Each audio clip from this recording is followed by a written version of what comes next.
서로 인사 좀 나누겠습니다. 잘 될 것입니다. 변함없이 인사해 주십시오. 소망의 인사. 음. 이번 주도 연휴 주죠. 그래서 여러분들이 안 보이는데요. 예. 어쨌든 연휴가 타고 있다는 게, 연휴한테 밀린다는 게 좀은 그렇습니다. 어쨌든 여러분들 참 훌륭하고 그래도 예배자 되셔서 너무 행복하고 감사해요. 어느 아파트 근처에 있는 세탁소에서 한번 화재가 일어나 전소됩니다. 그런 과정에서 이제 맡겼던 세탁물도 함께 다 타고 없어지는데요. 아파트 게시판에 공지가 올라갑니다.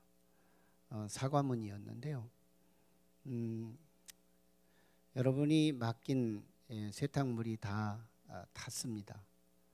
혹시 맡겨주신 세탁물이 종류가 무엇이며 개수가 몇 개인지를 이 공지란에 올려주시면 저희가 최선을 다해서 보상하도록 하겠습니다.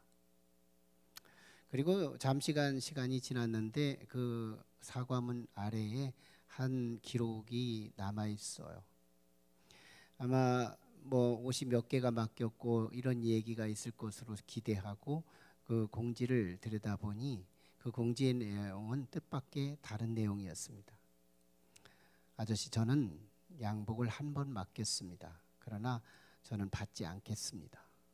그리고 그 많은 옷들을 어떻게 감당하시겠습니까? 힘내십시오. 격려까지 아끼지 않아요. 그 기사와 더불어 이웃, 아파트의 이웃들은 그 게시판에 너나 할 것 없이 나는 5벌을 맡겼고 나는 10벌을 맡겼고 하지만 받지 않겠습니다로 연속이 돼요. 그리고 누군가가 금일봉을 갖다 선물을 하기 시작하고 그 소문이 또 누군가로부터 또 누군가로부터 또 누군가로부터 금일봉을 받게 되면서 화재로부터 이제 일어날 수 없는 절망의 상황 속에서 다시 딛고 일어납니다.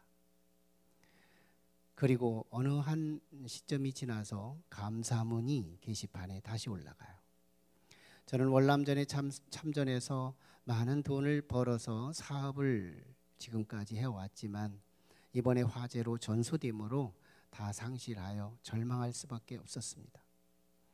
그러나 나의 사랑하는 이웃들이 저에 대해 관심과 지대한 관심으로 다시 재기할 수 있었습니다. 이 점 감사하고 여러분들이 실망하지 않도록 참 성심을 다해서 살아보겠습니다. 고맙습니다. 한 사람의 나빗짓처럼 아주 별 표시 없이 한 행위가 다른 사람에게 선한 영향을 끼치면서 이 폭풍우처럼 위대한 일들이 작지 않게 크게 일어나는 소위 이런 이야기를 나비 효과라고 합니다. 아무것도 아닌 것 같은 나 한 사람의 몸짓이 다른 사람의 선한 행위에 영향을 미쳤다 해서 나비 효과. 오늘 본문은 영적인 나비 효과라고 해도 틀리지 않는 그런 말씀이 기록되어 있어요. 세상에 와서 너나 할 것 없이 너를 죽여야 내가 산다고 하는 이 세상에서 부당한 죽임을 죽이는 십자가의 죽음 앞에서 예수님은 인간의 육신으로 운명할 수밖에 없어 숨이 끊어집니다. 그 순간 놀라운 일들이 그 지구에서 일어나게 되면서 그 지진이 일어나고 땅이 진동하고 바위들이 터지고 무덤들이 열리는 어마어마한 이 초월적 사건들이 일어나면서 오늘 본문은 시작하는데요. 역사의 BC와 AD를 가르는 새로운 출발의 역사를 알리는 하나의 빵빠르 같은 역사를 오늘 시작으로 보여주고 있어요. 예수님은 오전 9시부터 오후 3시까지 십자가에 매달리시죠. 장장 6시간 동안 물과 피를 흘리면서 고통을 온몸으로 경험하면서 십자가를 감당하십니다. 그때 참 우리는 고통이 찾아오면 우리의 쓴뿌리가 쏟아져 나오는데 우리 주님은 어떤 모습이 도출이 되었는지 한번 보면 7마디가 소개됩니다. 소위 가상칠언이라고 하는데요. 가장 먼저 원수들이 무지한 행동들에 대해서 저들을 하는 일을 알지 못하오니 저들의 죄를 용서해달라는 기도. 그리고 행악자에게 너는 나와 함께 오늘 밤 낙원에 있을 거라는 말. 그리고 자신의 어머니 마리아를 향하여 네 여자여 아들인 이이다. 나름대로의 이 여자는 높이 평가하는 표현으로서 어머니의 아들로서의 효자를 챙깁니다. 왜 자료가 안 올라와요? 3부는.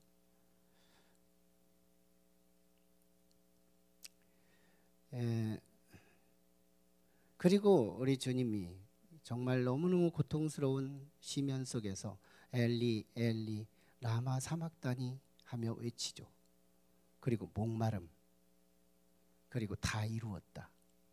구약부터 신약까지 하나님의 온 말씀을 다 이루었다. 그리고 아버지여 내 영혼을 맡아주시옵소서 위탁하면서 운명하게 됩니다. 예수께서 운명하시는 순간 놀라운 초자연적인 역사가 일어나게 되는데요. 우리는 크게 2가지로 이루어져요. 오늘 보면은 2가지 사건을 우리에게 말씀해 줍니다. 하나는 성전의 휘장이 찢어져요. 성전의 휘장이 찢어졌다.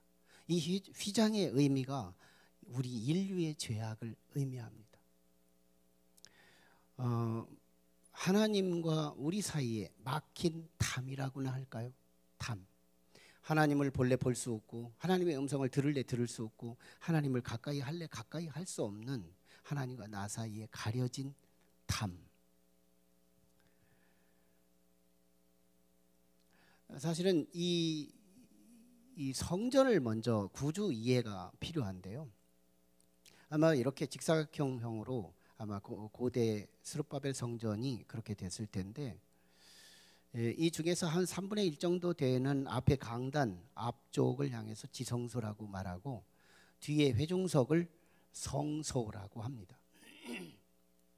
앞에는 속죄소가 있어서 대제사장이 1년에 한 번 7월 10일 날 자신의 정죄 과정을 충분하게 속죄를 하고 그리고 이곳에 와서 하나님 앞에 직접 제사를 드립니다. 그건 예수 그리스도의 역할을 의미하는 것이죠. 그리고 제사장들이 매일같이 아침 저녁으로 와서 여기서 상번제를 드리고 번제 제사를 드리는 모든 제사를 드리는 성수가 있는데 여기는 분향단이 있고 촛대가 있고 떡상이 있고 이렇게 구조되어 있어요. 자, 아무리 제사장들이 거기서 제사를 드리더라도 하나님을 직접 볼 수 없는 가림대가 하나 있으니 그게 휘장이에요. 이 휘장은 청색, 자색, 홍색 그리고 가늘게 꼰 배실로 4개의 실로 직조된 그런 휘장입니다. 이 휘장이 죄를 의미해요. 이 사이즈가 결국 어떻게 보면 뭐 각 주석가들마다 다 다른데요. 12.5m 또는 18m로 이렇게 보고되기도 하는데요. 그리고 또 이 폭으로는 또 9m라고도 하기도 하고 다양하게 보고됩니다. 어쨌든 휘장의 그 넓이, 그 크기 그리고 그 두께는 성인 남자의 손바닥의 두께 정도 되는데 이걸 가지고 소 한 2마리 양쪽에다 두고 끝이 서로 잡아당기기를 해도 이 휘장은 찢어지지 않을 정도로 뭘 말할까요? 우리의 죄의 세력입니다. 우리 안에 죄의 세력이 우리의 몸을 한번 휘감으면 인간의 힘으로 그 죄를 찢어 없애려고 해도 없어지지 않을 정도로 죄의 힘은 그렇게 세다는 걸 말해요. 황소 2마리가 양쪽에서 잡아당겨도 찢어지지 않는 그 휘장, 그것이 하나님과 나 사이를 갈라놓는 죄악의 세력, 죄의 힘은 우리 인간이 어쩌지 못하는 한번 나를 휘감으면 놓지 않는 아무리 마음을 새롭게 먹어도 또 나는 죄악 가운데 빠질 수밖에 없는 이 죄의 세력. 근데요, 이게 그리스도께서 돌아가시는 순간 위에서 아래로, 아래서 위가 아니고 위에서 아래로 하나님이 주도하신 인간과의 화해의 길이 열렸다는 메시지인 거예요. 단순히 휘장이 찢어졌다, 이 말은 하나님께서 주도하신 화목의 길, 화목의 길, 하나님을 만날 수 있는 길이 열렸다. 하나님을 아버지라고 부를 수 있는 길이 열렸다. 나의 기도가 하나님께 들리고 하나님의 음성이 내게 들리는, 그래서 내가 하나님을 만날 수 있는, 그분과 동행할 수 있는 길이 예수님의 죽음 사건과 함께 시작되었다는 것. 이게 얼마나 큰 놀라운 사건인지 몰라요. 예수 그리스도의 죽음이 십자가의 복음이라는 것, 그분의 돌아가심이 하나님을 만날 수 있는 특권을 오늘 우리에게 허락해 주셨다. 두 번째 사건은 신자들이 살아났다는 거예요. 신자가 살아났다. 믿고 죽은 사람들이 살아났다는 거예요. 여러분, 여기 52절 53절 내용을 보면 복잡해요.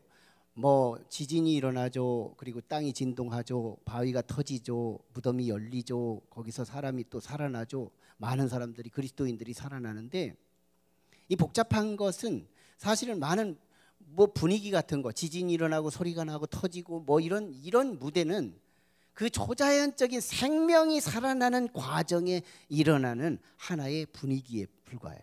그래서 이 기적에 대해서는 별로 관심 둘 게 없고, 정작 우리가 관심할 것은 그리스도 안에 죽은 자들이 살아났다는 이야기. 이게 우리에게 복음인 거예요.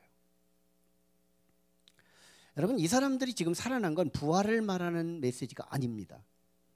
사실 성경에서 부활은 이제 주님께서 다시 오실 그때에 우리가 다시 부활하게 되는데, 죽은 자가 먼저 일어나고 산자들이 들림받아 전 공중 혼인잔치에서 잔치를 베푸는 그 자리에, 영광스러운 자리에 참여하는 건데, 그때 한 번 부활하면 다시 죽지 않거든요.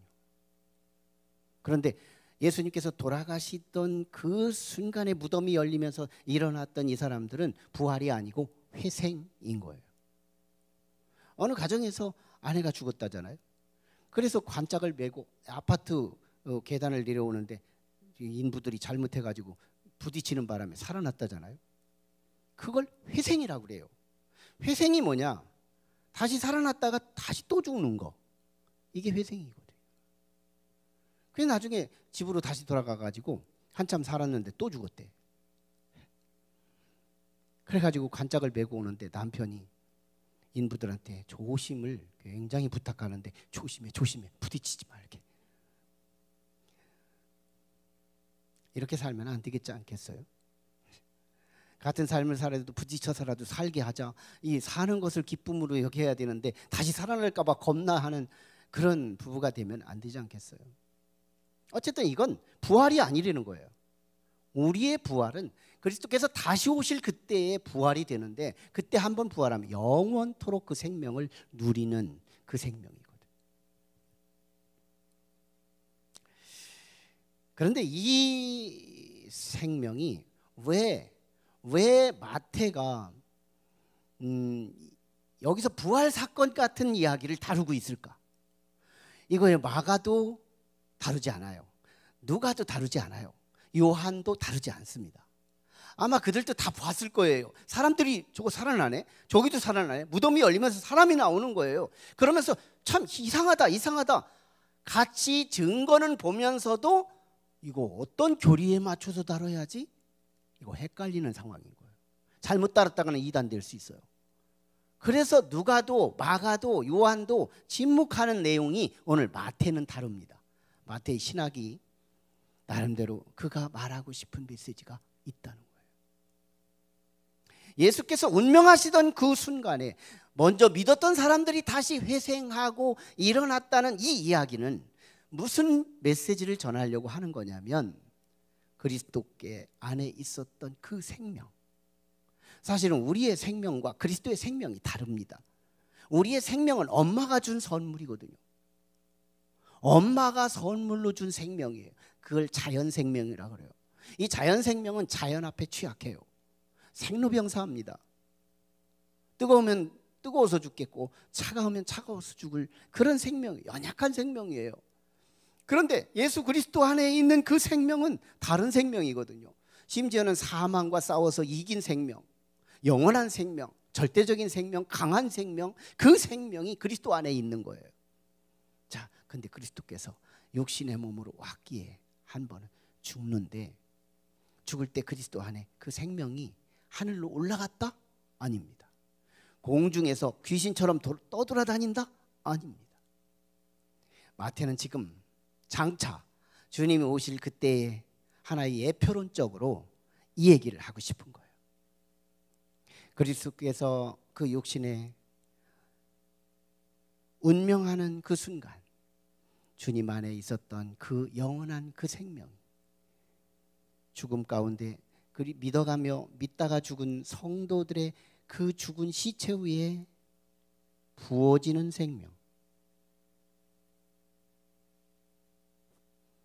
다 부어지는 생명.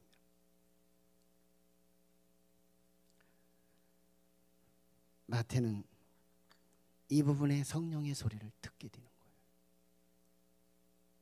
이건 부활 얘기를 하려고 하는 게 아닙니다. 이건 부활이 아니에요. 마태만이 주의 음성을 들은 메시지를 전하고 있는 거예요. 그리스도께서 죽은 사건은 그 안에 있던 생명이, 믿는 자의 영혼 속에 그 생명이 내 안으로 들어오는 생명. 그래서 우리는 예수 믿을 때 우리 안에 두 생명이 있어요. 두 생명. 하나는 엄마가 선물로 준 육신의 생명, 또 하나는 하나님의 아들 독생자 예수 그리스도 안에 있었던 영원한 생명.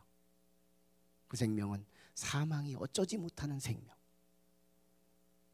세상의 흙으로 싸매놔도 썩지 않는 생명, 화장터에 가서 태워도 타지 않는 생명. 그 생명과 엄마가 주신 생명이 두 개가 있는데요, 이 둘의 생명의 구조가 성경의 약속상 옛날에 다윗에게 아비가일이라는 여성이 예언한 것처럼, 다윗이여, 당신은 하나님의 생명 싸개가 당신의 생명을 싸고 있으니 죽지 않습니다.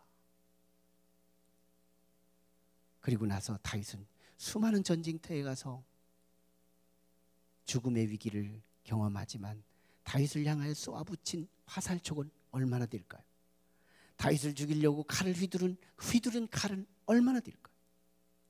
그를 향하여 던진 창은 얼마나 많을까요? 그런데 다윗은 아비가일의 예언처럼 화살에도 칼에도 창에도 맞지 않고 늙어서 죽습니다.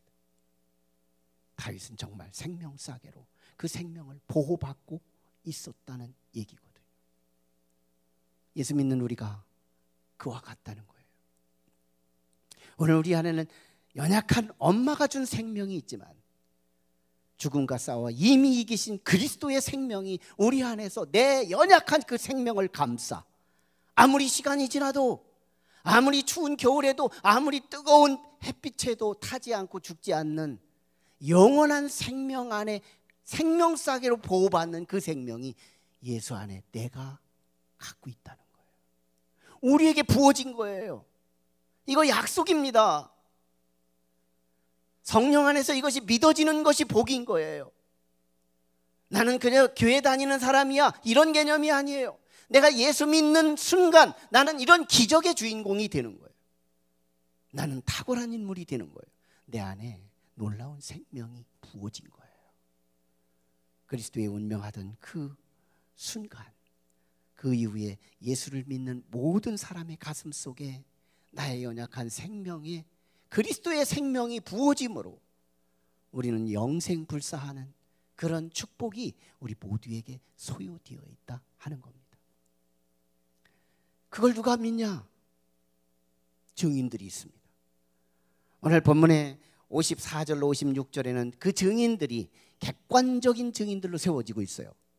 하나는 원수들입니다.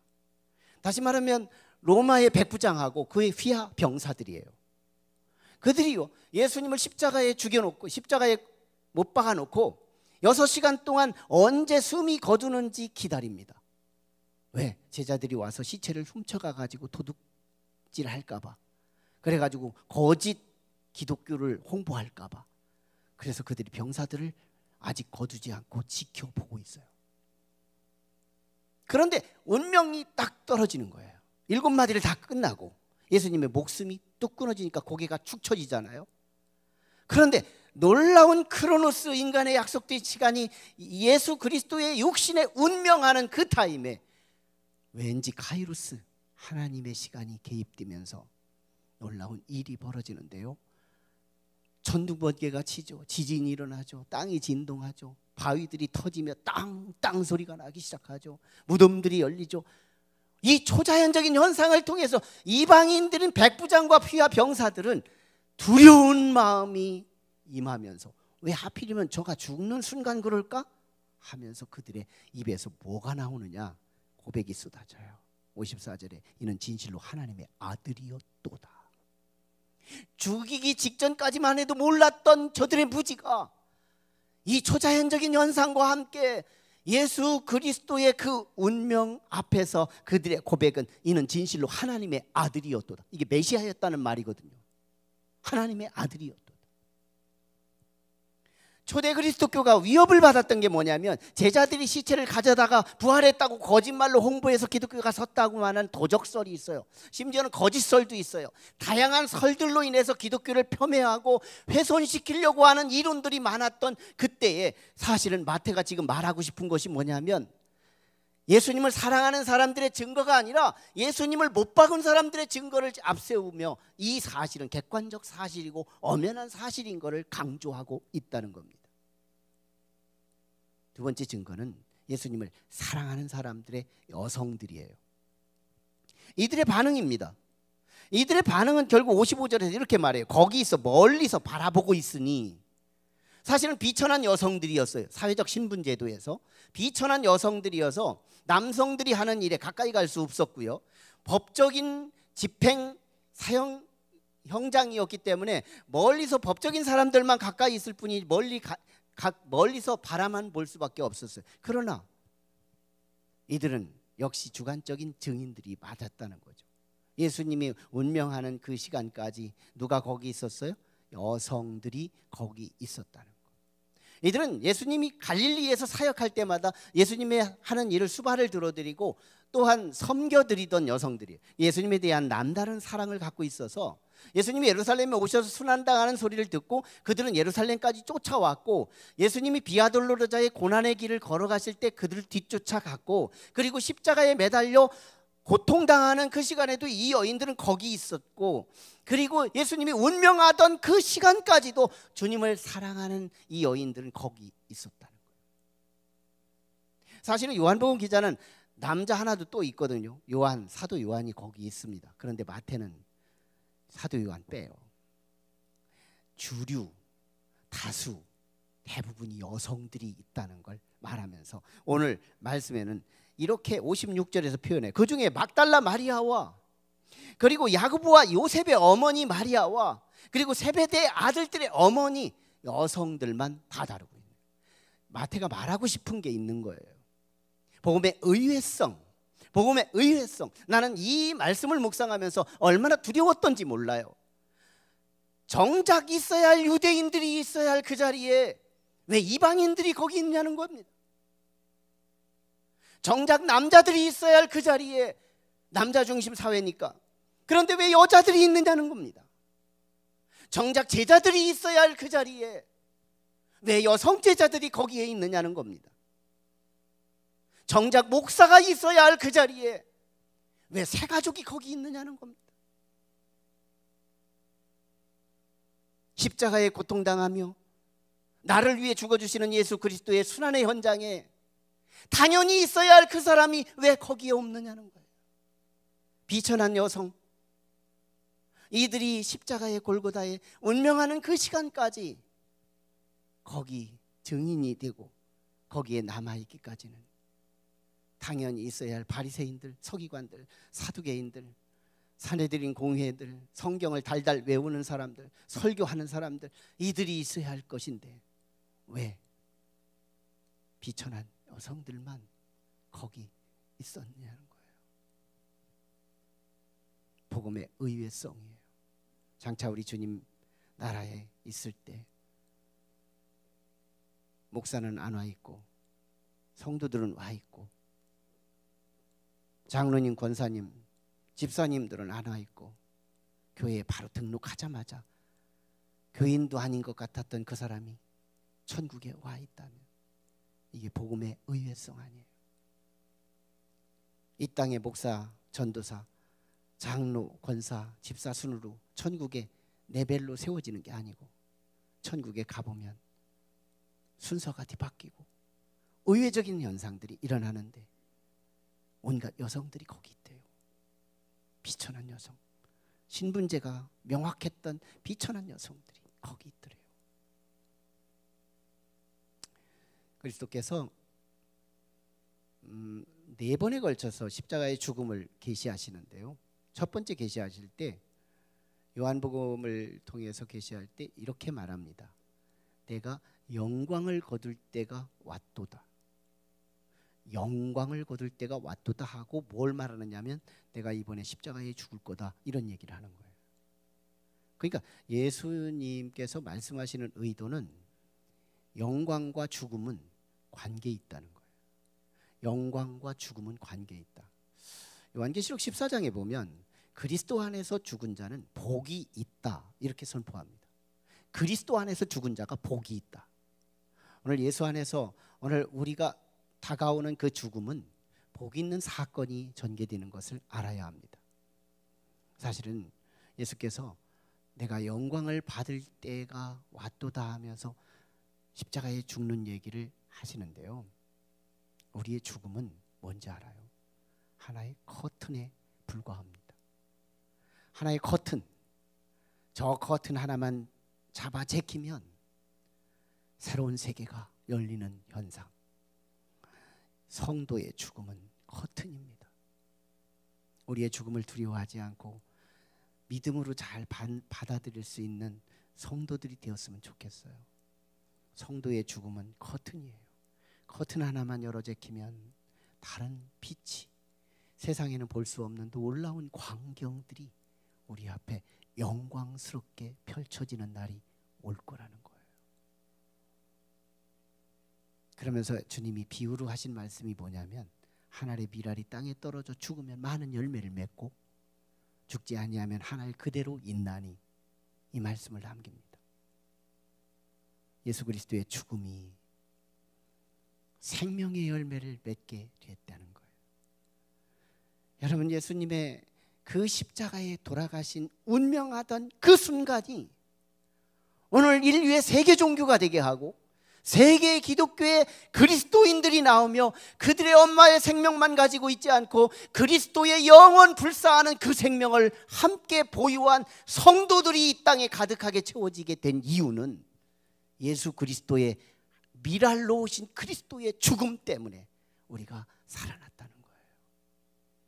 자연의 미랄이 땅에 떨어지면 죽으면 30개, 60개, 100개의 효율을 나타나듯이 예수님은 그 정도가 아니고 세계 종교를 일으키는 기독교인들로 하나님의 생명을 일으켰다는 거예요.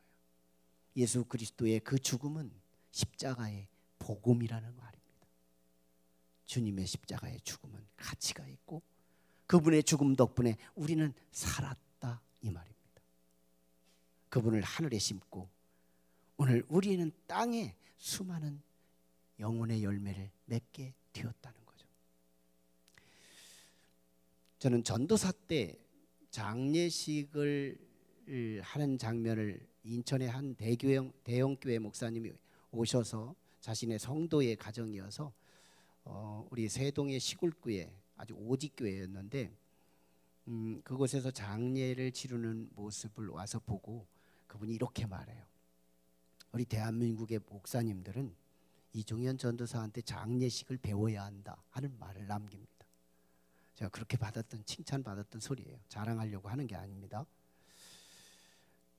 이 장례 때 제가 특별히 그리스도 안에서 돌아가신 분, 믿음을 가지고 살아갔던 장례를 치를 때는 제가 메시지를 다르게 하고, 그리고 그 메시지 이후에 기도를 저는 이렇게 합니다.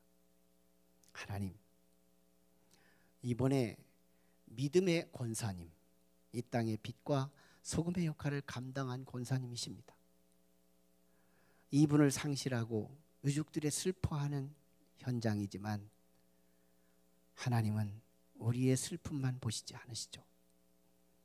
주님은 사랑하는 권사님을 오늘 하늘에 심으셨사오니 이 땅에 생명을 보여주시옵소서. 권사님을 하늘에 심었사오니 유족들이 건강하게 하시고, 권사님을 하늘에 심었사오니 유족들의 자손 중에서 하나님의 복음주의 위대한 목사님들이 나오기를 원하고, 권사님을 하늘에 심었사오니 이 가족의 후손 가운데 법관도 나오고 의사들도 나오고 위대한 세속적인 정치가가 아니라 크리스찬 정치가로 위대한 인물이 나오기를 원합니다. 그러기를 저는 3분 이상씩 기도합니다. 쭉 기도하다 보면 미래를 향해서, 이 가정을 향해 그렇게 축복하면서 기도하다 보면 장례식인지 비전 성취, 비전 선포 행사인지 헷갈릴 만큼, 그러면 유족들도요 제가 기도하는 대로 따라옵니다. 우리의 자손들이 잘 되게 하시고, 아들이 잘 되고 딸들이 잘 되고 손자 손녀들이, 이 인물들이 나와서 이 나라에 없으면 안 되는 국보의 기둥들이 되었으면 좋겠습니다. 그런데 이 기도가요, 진짜 의인이 돌아가시는 그 가정에는 그 이유를 저는 주목해서 봅니다. 놀랍게도요, 계시 기억이 없는 사람들은 계시의 축복이 보여도 계시의 기억이 없기 때문에 축복으로 보지 않고 운명으로 봅니다. 그런데 계시 기억이 분명한 사람들은 계시의 축복 앞에서 축복으로 영광을 돌리게 되는 건데요, 한 가정은요 그렇게 축복했는데 사무제 날 남편이 구원받아요. 그 남편이 누군데요? 똑똑하기로는 보통 똑똑한 분이 아니에요.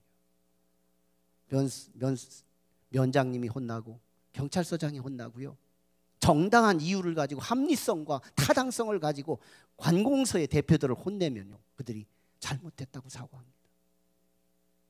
참으로 똑똑했던 양반인데요, 아내를 향하여 평생 박해하고 예수 믿는다고 성경을 찢어버렸던 그 사람이 사무제 날 터덜터덜 성전에 들어와요. 그리고 목사님, 내 아내가 어디에 앉았던가요? 이 자리거든요. 제일 앞자리, 가장 중심, 여기가 상석이거든요. 이 자리에 와서 앉고요, 5년 동안 예수 믿고 집사직분 받고 저한테 뭐라고 하는지 알아요? 목사님, 도시 가서 교회를 잘 하신다니까 우리 교회 어려우니 우리 교회 좀 도와주세요. 이런 사람으로 바뀌어버렸어요. 천사가 돼버렸어요. 교회 일꾼이 돼버렸어요. 아니, 어쩌다 한 번 있을까 말까 하는 간헐적 사건이 아니에요. 진짜 믿음의 사람이 떠나면 슬플 일만 있지 않습니다.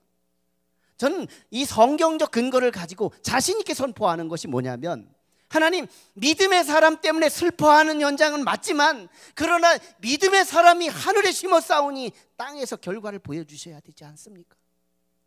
이 땅이 슬픔으로만 가득하지 않게 하시고 유족들에게 소망거리를 보이게 하시고, 왠지 모르게 자녀들 가운데 좋은 일이 벌어지게 하셔서 하늘에 심은 기념으로 위로가 역사의 과정 속에서 새록새록 경험해야 되지 않겠습니까? 계시의 기억이 있는 사람은 계시의 성취를 통해 축복으로 영광을 돌리게 되지만요, 계시의 기억이 없는 사람들은 아무리 잘 돼도 운명으로 해석하고 말아요. 오늘 우리는 예수 그리스도의 죽음 덕분에 땅에서 우리가 살았거든요. 성서적 근거를 가지고 우리가 산 이유는 예수 그리스도의 죽음 때문이거든요. 의인의 죽음은 결코 이 땅에 슬픔만 있지 않는다. 의인을 데려가신 그 대가로 하나님은 이 땅에 많은 생명을 30배, 60배, 100배로 이루게 하신대요. 예수 그리스도의 그 생명이 우리 안에 있다면 오늘 또한 그리스도께서 말씀하신 하늘의 미랄로 우리는 살아갈 거예요. 정말 예수님을 조금이라도 닮아 있는 하늘의 미랄로, 하늘의 미랄이 죽어짐으로 또 누군가의 생명이 나타나는 것처럼 누군가를 섬기는 과정 속에서 하늘의 미랄이 되고 우리의 가슴에 새겨졌던 베스트 한 사람을 또는 두 사람을 그리스도께로 인도하는 사람은 이 가을 계절에 과실, 유실수들에게 부끄러움을 당하지는 않을 것입니다. 저는 우리 교회들의 감나무가, 조그마한 감나무, 한 2년밖에 안 된 감나무가 감이 20개 이상 열렸어요. 이미 추수 한번 했고 나머지 가지고 추수감사 때 강단 꾸미려고 남겨놓은 과실이 있는데요, 과실 앞에 서서 사과합니다. 과일나무야, 너는 이렇게 이 가을에 주인을 기쁘게 하려고 이렇게 많은 열매를 맺었는데 나는 열매가 없구나. 과일나무 앞에 참 미안해요.